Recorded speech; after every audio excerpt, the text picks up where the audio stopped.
ಕಾಡಿನಲ್ಲಿ ಬೆಳಿಗ್ಗೆ ಅಂದರೆ ಸಾಮಾನ್ಯವಾಗಿ ಸಂಗೀತ, ಹಕ್ಕಿಗಳ ಕೂಗು, ಎಲೆಗಳ ಚಲನೆ, ಗಾಳಿ ತಂದು ಕೊಡುವ ತಂಪು. ಆದರೆ ಆ ದಿನ ಮೌನವಾಗಿತ್ತು. ಆಲದ ಮರದ ದೊಡ್ಡ ಕೊಂಬೆಯಲ್ಲಿ ಕುಳಿತಿದ್ದ ಮೈನಾ ಹಕ್ಕಿ ಇನ್ನೂ ಕೂಡ ಸೂರ್ಯ ಪೂರ್ಣವಾಗಿ ಹೊರಬರುವ ಮೊದಲೇ ನಿಶ್ಚಲವಾಗಿ ಕೆಳಗೆ ನೋಡ್ತಾ ಇದ್ಲು. ಗಿಣಿ ಹರಿ ದೂರದ ಕೊಂಬೆಯಲ್ಲಿ ಇತ್ತು. ಅವಳು ಕೂಡ ಗಿಣಿಯನ್ನು ಗಮನಿಸಿದ್ಲು. ಗಿಣಿ ಹರಿ ನಿಧಾನವಾಗಿ ಮಾತನಾಡ್ತಾನೆ. ಮೈನಾ, ಇವತ್ತು ನೀನು ಹಾಡಿಲ್ಲ ಯಾಕೆ? ಅದಕ್ಕೆ ಮೈನಾ ಉತ್ತರಿಸೋದಿಲ್ಲ. ಅದಕ್ಕೆ ಗಿಣಿ ಹರಿ ಮತ್ತೆ ಹೇಳ್ತಾನೆ, ನೀನು ಯಾವಾಗಲೂ ಮೊದಲೇ ಮಾತಾಡ್ತೀಯಲ್ವಾ? ಮೈನಾ ನಿಧಾನವಾಗಿ ಉಸಿರೆಳೆದುಕೊಳ್ತಾಳೆ. ಮತ್ತೆ ಹೇಳ್ತಾಳೆ, ಇವತ್ತು ನನ್ನೊಳಗೆ ಮಾತೇ ಇಲ್ಲ ಹರಿ. ಗಿಣಿ ಹಾರಿಕೊಂಡು ಮೈನಾ ಹಕ್ಕಿಯ ಹತ್ತಿರ ಬರ್ತಾನೆ. ಮತ್ತೆ ಕೇಳ್ತಾನೆ, ಏನಾಯಿತು ಮೈನಾ? ಮೈನಾ ಹಕ್ಕಿ ಕಠಿಣವಾಗಿ ಹೇಳ್ತಾಳೆ, ನಾನು ನಗೋದನ್ನೇ ಮರೆತಿದ್ದೇನೆ ಅನ್ನಿಸ್ತಾ ಇದೆ. ಆ ಮಾತನ್ನು ಕೇಳಿ ಗಿಣಿ ಹರಿ ಬೆಚ್ಚಿ ಬೀಳ್ತಾನೆ. ಮತ್ತೆ ಕೇಳ್ತಾನೆ, ನೀನಾ ಕಾಡಿನಲ್ಲೇ ಅತಿ ಜೋರಾಗಿ ನಗೋ ಹಕ್ಕಿ ನೀನು? ಮೈನಾ ಹಕ್ಕಿ ಕಣ್ಣು ಮುಚ್ಚಿಕೊಳ್ತಾಳೆ. ಮತ್ತೆ ಹೇಳ್ತಾಳೆ, ಅದನ್ನೇ ಎಲ್ಲರೂ ನೆನಪಿಸ್ತಾ ಇದ್ದಾರೆ. ಅಲ್ಲಿ ಸ್ವಲ್ಪ ಮೌನ ಉಂಟಾಯಿತು. ಮತ್ತೆ ಗಿಣಿ ಹರಿ ಶಾಂತವಾಗಿ ಹೇಳ್ತಾನೆ, ಮೈನಾ, ನಗು ಮರೆ ಆಗೋದಕ್ಕೆ ಕಾರಣ ಇರಬೇಕು ಅಲ್ವಾ? ಮೈನಾ ಹಕ್ಕಿ ಕೊಂಚ ಹೊತ್ತು ತಡವಾಗಿ ಮಾತನಾಡ್ತಾಳೆ. ನಾನು ಎಲ್ಲರನ್ನ ನಗಿಸ್ತಾ ಇದ್ದೆ, ಆದರೆ ನಾನು ದುಃಖಿತಳಾದಾಗ ಅದನ್ನು ಯಾರೂ ಗಮನಿಸಲಿಲ್ಲ. ಆ ಮಾತಿಗೆ ಗಿಣಿ ಹರಿಯ ಹೃದಯ ಬಿಗಿಯಿತು. ಮತ್ತೆ ಹೇಳ್ತಾನೆ, ನೀನು ಹೇಳಲೇ ಇಲ್ಲ ಮೈನಾ, ನಿನ್ನ ನೋವು ಏನು ಅಂತ. ಅದಕ್ಕೆ ಮೈನಾ ಹಕ್ಕಿ ಹೇಳ್ತಾಳೆ, ನನಗೆ ನನ್ನ ನೋವು ಹೇಳೋದಕ್ಕೆ ಧೈರ್ಯ ಬಂದಿರಲಿಲ್ಲ. ಅಷ್ಟರಲ್ಲಿ ಕಾಗೆ ಕಾಲು ಹಾರಿಕೊಂಡು ಬರ್ತಾನೆ. ಮತ್ತೆ ನಗ್ತಾ ಹೇಳ್ತಾನೆ, ಏನು ಇವತ್ತು ಮೈನಾ ಮೌನವಾಗಿದ್ದಾಳೆ? ನೀನು ಮೌನವಾಗಿದ್ದೀಯಾ ಅಂದರೆ ಇಡೀ ಕಾಡೇ ವಿಚಿತ್ರ ಅಂತ ಅನ್ನಿಸ್ತಾ ಇದೆ. ಅದಕ್ಕೆ ಮೈನಾ ಹಕ್ಕಿ ಕೋಪದಿಂದ ತಿರುಗ್ತಾಳೆ. ಮತ್ತೆ ಹೇಳ್ತಾಳೆ, ನಗೋದು ನನ್ನ ಕೆಲಸ ಅಂತ ನಿನಗೆ ತೋರ್ತಾ ಇದೆಯಾ? ಅವಳ ಮಾತಿಗೆ ಅಲ್ಲಿ ಮೌನ ಉಂಟಾಯಿತು. ಕಾಗೆ ಕಾಲುಗೆ ಅಚ್ಚರಿಯಾಯಿತು. ಅವನು ನಿಧಾನವಾಗಿ ಹೇಳ್ತಾನೆ, ನಿನ್ನ ಮಾತಿನ ಅರ್ಥ ನನಗಾಗಲಿಲ್ಲ ಮೈನಾ. ಅದಕ್ಕೆ ಗಿಣಿ ಹರಿ ಮುಂದೆ ಬಂದು ಹೇಳ್ತಾನೆ, ನಗು ಅನ್ನೋದು ಪ್ರದರ್ಶನ ಅಲ್ಲ ಅಲ್ವಾ ಕಾಲು, ಅದು ಮನಸ್ಸಿನ ಸ್ಥಿತಿ. ಮೈನಾ ಹಕ್ಕಿ ಗಿಣಿ ಹರಿಯ ಕಡೆಗೆ ನೋಡ್ತಾಳೆ. ಮತ್ತೆ ಹೇಳ್ತಾಳೆ, ಆದರೆ ಅದನ್ನೇ ಮನಸ್ಸಿನ ಸ್ಥಿತಿಯನ್ನೇ ಯಾರೂ ಕೇಳಲ್ಲ ಅಲ್ವಾ ಹರಿ? ಹರಿ ಗಿಣಿ ನಿಧಾನವಾಗಿ ನಗ್ತಾನೆ. ಮತ್ತೆ ಹೇಳ್ತಾನೆ, ನಾನು ಕೇಳ್ತೇನೆ ನಿನ್ನ ಮನಸ್ಥಿತಿಯನ್ನು. ಮೈನಾ ಹಕ್ಕಿ ಮಾತನಾಡತೊಡಗ್ತಾಳೆ. ಒಮ್ಮೆ ನಾನು ಅಳುತ್ತಿದ್ದಾಗ ಎಲ್ಲರೂ ನಗ್ತಾ ಇದ್ರು. ಗಿಣಿ ಹರಿ ಅದಕ್ಕೆ ಹೇಳ್ತಾನೆ, ಅವರು ಯಾರೂ ನಿನ್ನನ್ನು ಅರ್ಥ ಮಾಡಿಕೊಳ್ಳಲಿಲ್ಲ. ಅದಕ್ಕೆ ಮೈನಾ ಹೇಳ್ತಾಳೆ, ಅದೇ ನನಗೆ ನೋವು ಅಂತ. ಗಿಣಿ ಹರಿ ಏನು ಯೋಚಿಸ್ತಾನೆ. ನಂತರ ಚಿಕ್ಕದಾಗಿ ಮೃದುವಾಗಿ ನಗ್ತಾನೆ. ಅದನ್ನು ಕೇಳಿ ಮೈನಾ ಹಕ್ಕಿ ಅಚ್ಚರಿಯಿಂದ ಕೇಳ್ತಾಳೆ, ಈ ನಗು ಯಾಕೆ? ಅದಕ್ಕೆ ಗಿಣಿ ಹರಿ ಹೇಳ್ತಾನೆ, ನಿನ್ನ ಮಾತು ಕೇಳಿ, ನಿನ್ನ ಧೈರ್ಯ ನೋಡಿ ನಗು ಬಂತು. ಮೈನಾ ಹಕ್ಕಿ ಕೂಡ ಅದಕ್ಕೆ ನಿಧಾನವಾಗಿ ನಗ್ತಾಳೆ. ಅದು ದೊಡ್ಡ ನಗು ಅಲ್ಲ, ಆದರೆ ನಿಜವಾದ ನಗು. ಮೈನಾ ಹಕ್ಕಿ ಹೇಳ್ತಾಳೆ, ಇಷ್ಟು ದಿನ ನನಗೆ ಬೇಕಿದ್ದಿದ್ದು ನನ್ನ ಮಾತನ್ನು ಕೇಳುವವರು. ಚಿಕ್ಕ ಹಕ್ಕಿ ಕೂಡ ಹತ್ತಿರ ಬಂತು. ಇವತ್ತು ಮೈನಾ ಅಕ್ಕ ನಗ್ತಾ ಇದ್ದಾಳೆ. ಕಾಗೆ ಕಾಲು ಕೂಡ ನಿಧಾನವಾಗಿ ಹೇಳಿತು, ನಾನು ಅವಳನ್ನು ಯಾವಾಗಲೂ ಸ್ಟ್ರಾಂಗ್ ಅಂತಲೇ ನೋಡಿದ್ದೇನೆ. ಗಿಣಿ ಹರಿ ಕೂಡ ಶಾಂತವಾಗಿ ಹೇಳ್ತಾನೆ, ಸ್ಟ್ರಾಂಗ್ ಇರೋರಿಗೆ ನೋವಿಲ್ಲ ಅಂತ ಏನೂ ಇಲ್ವಲ್ಲ. ಸೂರ್ಯ ಮೇಲಕ್ಕೆ ಏರ್ತಾನೆ. ಬೆಳಕು ಗಾಢವಾಯಿತು. ಮೈನಾ ಹಕ್ಕಿ ಮತ್ತೆ ಹಾಡಲಾರಂಭಿಸ್ತಾಳೆ. ಆ ಹಾಡಿನಲ್ಲಿ ದುಃಖ ಇರಲಿಲ್ಲ, ನಟನೆಯೂ ಇರಲಿಲ್ಲ.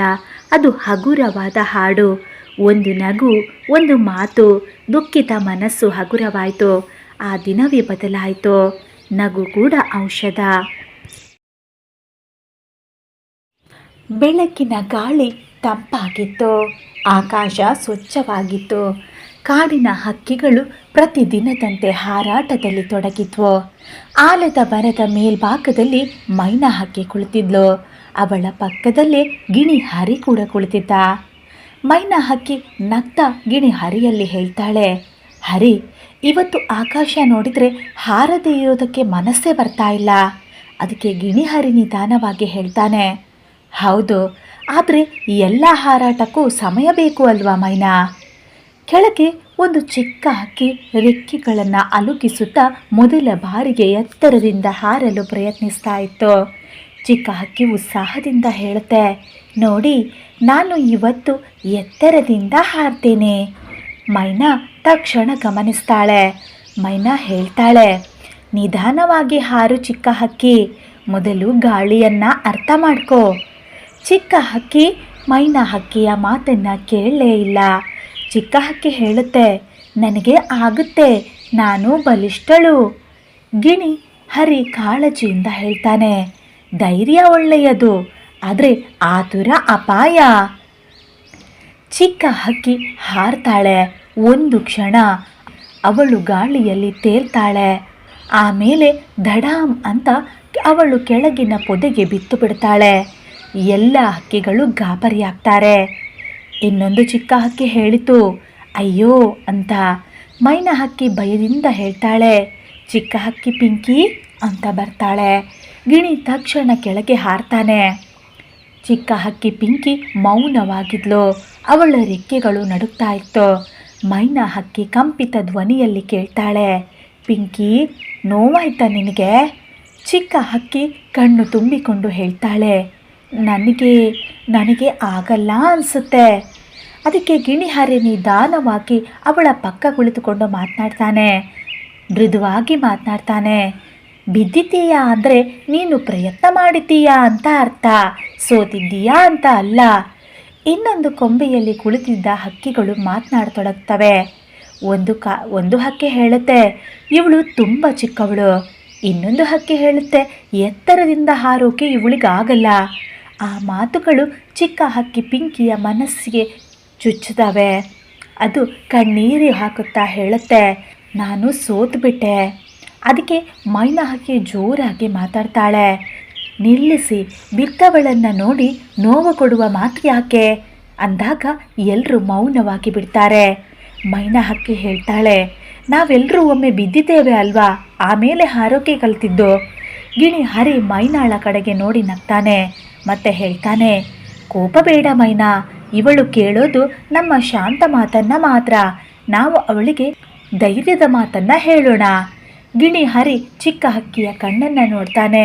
ಮತ್ತೆ ಹೇಳ್ತಾನೆ, ನಿನಗೆ ಗೊತ್ತಾ, ನಾನು ಮೊದಲು ಮಾತಾಡಿದಾಗ ಎಷ್ಟು ಬಾರಿ ತಪ್ಪು ಮಾಡಿದ್ದೆ ಅಂತ. ಅದಕ್ಕೆ ಚಿಕ್ಕ ಹಕ್ಕಿ ಪಿಂಕಿ ಕೇಳ್ತಾಳೆ, ನಿಜವಾ? ಅದಕ್ಕೆ ಗಿಣಿ ಹರಿ ಹೇಳ್ತಾನೆ, ಹೌದು, ಆದರೆ ನಾನು ನಿಲ್ಲಿಲ್ಲ. ಮೈನಾ ಹಕ್ಕಿನೂ ಸೇರಿಸಿ ಹೇಳ್ತಾಳೆ, ನಾನು ಮೊದಲು ಹಾರಿದಾಗ ಒಂದು ದಿನ ಪೂರ್ತಿ ನೆಲದಲ್ಲೇ ಕೂತಿದ್ದೆ. ಅದಕ್ಕೆ ಚಿಕ್ಕ ಹಕ್ಕಿ ಪಿಂಕಿ ಹೇಳ್ತಾಳೆ, ಆದರೆ ಎಲ್ಲರೂ ನೋಡ್ತಿದ್ದಾರೆ, ನಾನು ಮತ್ತೆ ಬಿದ್ದರೆ ಅಂತ ಮಾತು ನಿಲ್ಲಿಸ್ತಾಳೆ. ಗಿಣಿ ಹರಿ ಅದಕ್ಕೆ ಹೇಳ್ತಾನೆ, ಬಿದ್ದರೆ ಮತ್ತೆ ಹೇಳ್ತೀಯಾ? ಮತ್ತೆ ಚಿಕ್ಕ ಹಕ್ಕಿ ಪಿಂಕಿ ಮೌನ ತಾಳ್ತಾಳೆ. ಅದಕ್ಕೆ ಮೈನಾ ಹೇಳ್ತಾಳೆ, ಹೇಳೋದಕ್ಕೆ ಸಿದ್ಧವಿದ್ದರೆ ಬೀಳೋದು ಸೋಲು ಅಲ್ಲ ಪಿಂಕಿ. ಗಿಣಿ ಹರಿ ನಿಧಾನವಾಗಿ ಹೇಳ್ತಾನೆ, ಈ ಬಾರಿ ಎತ್ತರಕ್ಕೆ ಹಾರಬೇಡ, ಒಂದು ಚಿಕ್ಕ ಹಾರಾಟ ಮಾಡು ಸಾಕು. ಚಿಕ್ಕ ಹಕ್ಕಿ ಆಳವಾಗಿ ಉಸಿರೆಳೆದುಕೊಳ್ತಾಳೆ. ಮತ್ತೆ ಹೇಳ್ತಾಳೆ, ನಾನು ಪ್ರಯತ್ನ ಮಾಡ್ತೇನೆ. ಅದಕ್ಕೆ ಮೈನಾ ಹಕ್ಕಿ ಹೇಳ್ತಾಳೆ, ನಾವು ಇಲ್ಲೇ ಇದ್ದೇವೆ. ಚಿಕ್ಕ ಹಕ್ಕಿ ಪಿಂಕಿ ನಿಧಾನವಾಗಿ ಹಾರ್ತಾಳೆ. ಗಾಳಿಯನ್ನು ಅನುಭವಿಸ್ತಾಳೆ. ಈ ಬಾರಿ ಅವಳು ನೆಲಕ್ಕೆ ಬಿದ್ದಿಲ್ಲ. ಸ್ವಲ್ಪ ದೂರ ಹಾರ್ತಾಳೆ. ಮತ್ತೆ ಒಂದು ಕೊಂಬೆಗೆ ಇಳಿತಾಳೆ. ಎಲ್ಲರೂ ಉಸಿರೆಳಿತಾರೆ. ಚಿಕ್ಕ ಹಕ್ಕಿ ಖುಷಿಯಿಂದ ಅಳ್ತಾ ಹೇಳ್ತಾಳೆ, ನಾನು ಸಾಧಿಸಿಬಿಟ್ಟೆ. ಅದಕ್ಕೆ ಮೈನಾ ಹಕ್ಕಿ ಹೇಳ್ತಾಳೆ, ನೋಡಿದೀಯಾ, ಇವಾಗ ನೀನು ಹಾರ್ದೆ. ಗಿಣಿ ಹರಿ ಕೂಡ ಹೇಳ್ತಾನೆ, ಇದು ಅಂತಿಮವಲ್ಲ ಪಿಂಕಿ, ಇದು ಆರಂಭ ಅಷ್ಟೇ. ಕಾಗೆ ಕಾಲು ದೂರದಿಂದ ಹೇಳಿತು, ಬಿದ್ದವನು ದುರ್ಬಲನಲ್ಲ, ಬಿದ್ದು ಮೇಲೆ ಏಳದವನು ಮಾತ್ರ ದುರ್ಬಲನಾಗಿರ್ತಾನೆ. ಅವನ ಮಾತಿಗೆ ಚಿಕ್ಕ ಹಕ್ಕಿ ತಲೆ ತೂಗಿಸ್ತಾಳೆ.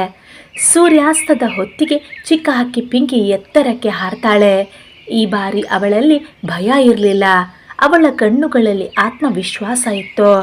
ಮೈನಾ ಹಕ್ಕಿ ಗರ್ವದಿಂದ ಹೇಳ್ತಾಳೆ, ಇವತ್ತು ಕಾಡು ಒಂದು ಪಾಠವನ್ನು ಕಲಿಸಿತು. ಗಿಣಿ ಹರಿ ನಗ್ತಾ ಹೇಳ್ತಾನೆ, ಹೌದು, ಪಾಠ ಮಾತ್ರವಲ್ಲ, ಧೈರ್ಯವನ್ನು ಕೂಡ.